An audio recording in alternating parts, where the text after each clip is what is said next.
Moz, I'm not going to say the word because it feels I don't feel worthy to mention the word, but I'll let you describe it in your own words. But how are you feeling right now? What are the overriding emotions? It's a really mixed pot of emotions at the moment. There's a lot of sadness because as footy players you never want it to end, but unfortunately that day does come for all of us, which is the brutal part of our game and what we do. So no, there is sadness because I want to play forever, but you just can't. But it's also exciting. There's all the apprehension on what's next, and there's so much still going on that it's just absolutely everything all at once, and it's quite a bizarre sort of feeling. I never really knew what to expect, but it's something that you just can't really prepare for. Clearly, it's not a decision you come to lightly. I imagine there's a lot of conversations you have, the people who are closest to you. No one closer than Jem and the kids. Firstly, with Jem, has that been a constant conversation, or was there one moment where you sort of came to the decision? Well, after the knee, after I initially heard it, when the dust settles a bit, you have to talk about it. And first she asked what I wanted to do, and I said to her, well, I think you know what I want to do. I want to keep playing. And then I asked her, what do you want me to do? And it's been full on for me, but it's probably been more full on for her. You see a player get injured, they'll be back in, a month to 9 months, 12 months, and that's the end of that. But it's what happens at home. They see you with the mask off. Is that? That's it. Yeah. They see the pain you're in. I said to her, be honest with me, and she goes, you've been through a lot. I had to sit back for a minute going, geez, that's coming from my wife. Different view, yeah. Different look at it. I've just said, yep, I'll play. Let's keep going. Let's roll on. Let's see if I can do it again. It's like, hang on a minute, this really does affect the ones you love. Yeah, which is pretty full on. It was a full on conversation to have. It's good to understand it from a different point of view as well. What about the kids? Are the kids able to sort of comprehend it, or is it still a bit vague? Riley, he was upset, but he was upset for me because he knows I love playing footy. He knows how much I enjoy it. So Charlie was very upset as soon as the words came out of my mouth. And he said, but what are you going to do? I said, I don't know. And he goes, but you're not playing anymore. And so for him, he was processing it in his own way. You didn't start freaking out yourself and go, well, I don't know, mate. No, it made things worse for me. But I was like, well, I don't know. I hadn't thought about it like that, mate. One step at a time, please. But he was very, very upset, which made me upset. Does it feel a little bit like, because when we start playing footy, most of us, we start playing when we're little kids, and now what are you, 36, 37? 36, yeah. 36.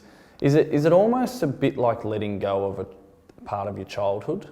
Yeah, it is. It is. It's, like we said before, it is a very weird feeling because it's been, as a kid, your dream is to play footy. So you're living your dream essentially, and then at some point you do have to let it go. For me to play on, and the discussions that we've had with Bevo and Mapes have been open and honest, and that's the one thing I've asked for Bevo since day one, is to be honest. Yeah. And he's done that, and credit to him. And we've had some great conversations over the years, and that's why I love him. But for me to play on next year would mean taking up a spot on the list, would mean maybe playing half a year, would mean maybe taking the spot of a potential draft pick that could end up being a 1, 2, 10-year player. So there was a lot at play. When you leave, you want to leave the place better than when you came in. You can't play forever. You want to leave a legacy at the football club. You want to help guide players along their journey. So when you leave, hopefully they're in a really strong position for success. And it feels like I've been able to do that over, the 15 years of playing footy, and now looking at where the club's at and where it's heading, the direction that we're heading. It's very exciting, which makes it all the more easier stepping away. Can I ask you, so when 99% of footballers are asked what they love about playing, it's the 5 minutes after the win. I think most people can appreciate that and get that into their minds. But if there was something else that you think you'll miss about playing, does your mind go to a certain time or place? The thing that I love most about footy and about what I do is making other people better around me. It's not about how many kicks, marks and handballs I can get. I get a massive kick out of watching young kids come into the team for their debut game, and you watch them just grow and they blossom and they turn into these great people, which then turn into these great footballers for our club. But I love helping them along their way, and there's things that you can do on the footy field, and it could be the little things that you block for your teammates instead of trying to get the ball. You let them take the marks and kick the goals, even though I've only got the 3 goals. I've let heaps of others keep the... Three good ones. Yeah, exactly. It's all about quality. Yeah, I read it was 3 goals 11, so I've had more than my fair share of opportunities, so I'll be kicking myself over that. But I love watching those young guys develop, and I love making the people around me better. How connected do you feel to the Western Bulldogs supporters? There's a huge connection there. For me, personally, I think spending so much time at the football club, and I'm someone who I've just given absolutely everything I am to this club, and they've repaid that many, many times before. Not just helping me, but helping my family at the same time, and that extends out to the members and the supporters, and it's very humbling to think that footy can touch so many people, not just from our football club, but in the AFL community. People that reach out to you and send you well wishes that aren't even a part of this football club. I suppose there's a big legacy that you will leave at this footy club, but I think when a lot of people think about you, they think about this positive attitude and this resilience, both physical and mental.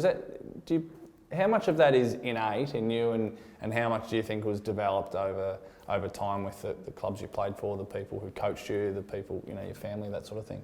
Yeah, the positive mindset is something that I've always done. It was me. Yep. I never understood why, but when you learn about it, then you can grow on that. I used to get told off for being too positive as a young guy. We'd lose games or not play well, and you get told off because you're being too positive. It's something that I have worked on and looked at using as a strength of mine. Yeah. And the resilience has also come, I think, we've all got it in us at varying levels, and it's what happens and what gets thrown at you in life, and you can use those opportunities to learn and build resilience along the way. Tried to make the Cannons twice, didn't make it, get knocked back. Spent 4 years at Werribee each year trying to get rookied at the Dogs, and each time getting pretty close. And at each point in time, you have a decision to make. You can go down one path and be like, too hard, not for me. Or you can go down the other path and, what if, I reckon I can do this. I reckon there's a chance. I reckon there's an opportunity here. And that's the way I've gone each time. Is there a single moment or memory? I think I'm trying to lead you down to a certain time, a certain day. But is the grand final just clearly where your thoughts go to of a high point? Well, there's 2 in my football career. Game 1. Yep. To get the knockbacks at the Cannons twice, to get the knockbacks trying out for the rookie list, for 4 years, and then to make it was very, very satisfying. And then obviously the grand final was, epic. But all through my footy journey I always dreamt and visualised and thought of playing and winning in a grand final. Even in the dark days when we weren't going so well, the dream was always there, the thought was always there. And then it's funny how things work sometimes. So we take the highs of that to the lows of tossing the coin down at Cardinia Park on, was it your 200th? Yep. Yep. So just so pick up the story from there. I was pretty pumped, you know. Milestone game, ran out with the kids. I had Charlie loving it, Riley a bit nervous. It's all building up and I'm getting all jacked up, ready to go. This is awesome. Take the toss, address the boys. What am I going to say? Let's do the toss first. I get out there, shake hands with the umpires, doing the right thing. I've seen all the captains do it before me. Harry Taylor comes in. He goes, "Good luck, Matty." What? What's going on? We were laughing about it afterwards and we all decided that it was a slap to each of us. It was like, so we thought you were Boydie and yeah, he that's thought Boydie right. was captain. And he wasn't captain, yes, that's so right. So it was this triangle of, he managed to sort of give three of us a clip at once. Three of us He's a bit pretty of good like that. Yeah, a bit of a clip at once. What's next? Good question. Have you thought about, I mean, clearly, you know, at the moment you're digesting this news and, you know, this takes up so much of your life. That's but the have you thought about what's next for Dale Morris? Yeah, for the last probably 5 years or so, with our day off, I've been not preparing, but seeing what life outside of footy could look like, and using contacts and networks at the football club. Spent a few years at WorkSafe, been a year and a half or so at EML, who are a coach's sponsor, to just get a taste of life outside of outside the footy bubble. But in saying that, I love footy. You know, footy's a passion of mine, and what's next is a really big question. And I'll be, you know, talking to the footy club. I'll be talking to a lot of people to try and map out what is next, because it's a scary time. Transition for anyone is full on. Just prepare yourself for the wave of love and appreciation that's coming your way, because you might have kept it at a bit of an arm's length. But I can tell you, as one of those people in that choir, it's meant the world to us to have you play in our colours. It meant the world to me to play with you and alongside you, and walk up the race alongside yourself was one of the great honours of my footy career, and I know that's how a lot of other teammates, all of your teammates, would feel. So congratulations, it's been an iconic career, and I don't use that word lightly, so congratulations, well deserved, put your feet up. Yeah, thank you very much, mate, I appreciate it very much. Thanks, Cheers. mate. Well done.